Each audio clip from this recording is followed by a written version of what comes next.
Good morning, girls. Today we discuss about the theories of distribution.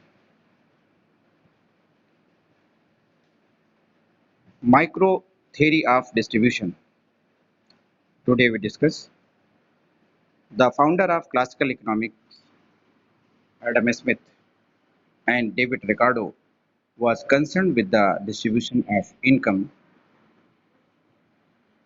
among the three great social classes, namely landlords, workers, and capitalists. The 19th century debates focus on the functional distribution of income, that is the distribution of total income among the major factors of production. Now we discuss the marginal productivity theory of distribution. We start with the competitive market economy and seek an answer to the question what determines the returns to different factors of production. The answer lies in our observation that the theory of income distribution is a special case of the theory of prices. Rent is the price of land, wages are the prices of labor, and interest is the price of capital. So, we analyze the question of distribution in the terms of market analysis.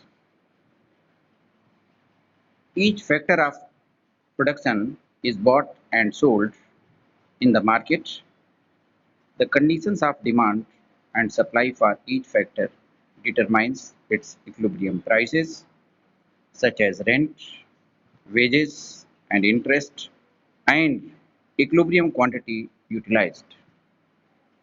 Since the demand curve for a factor of production is determined by its marginal productivity,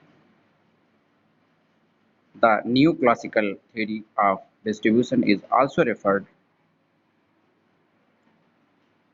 to as the marginal productivity theory of distribution. This theory states that each factor of production earns an income corresponding to the value of output produced by the last any marginal unit of the factor employed. Now we discuss the origin of the theory. The origin of the theory of marginal productivity theory is uncertain.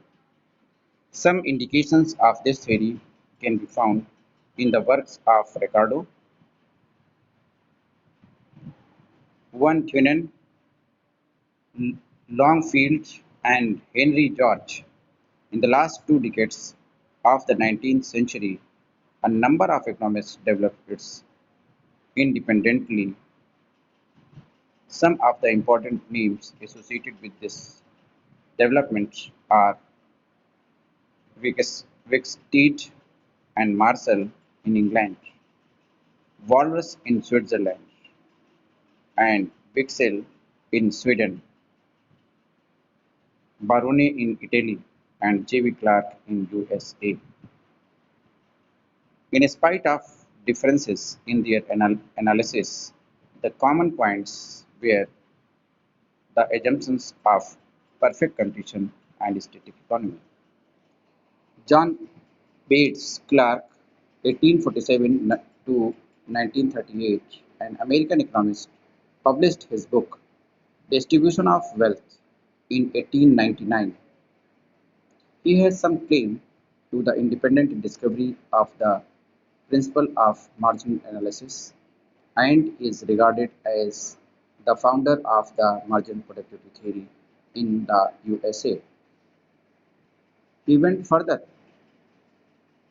than Von Thunen, Jevons, and Mangers and Walras when he asserted that income distribution, according to the law of marginal productivity, is fair.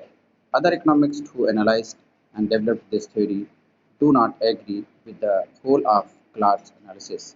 So there are two explanations of this theory, the traditional or the new classical approach and modern approach.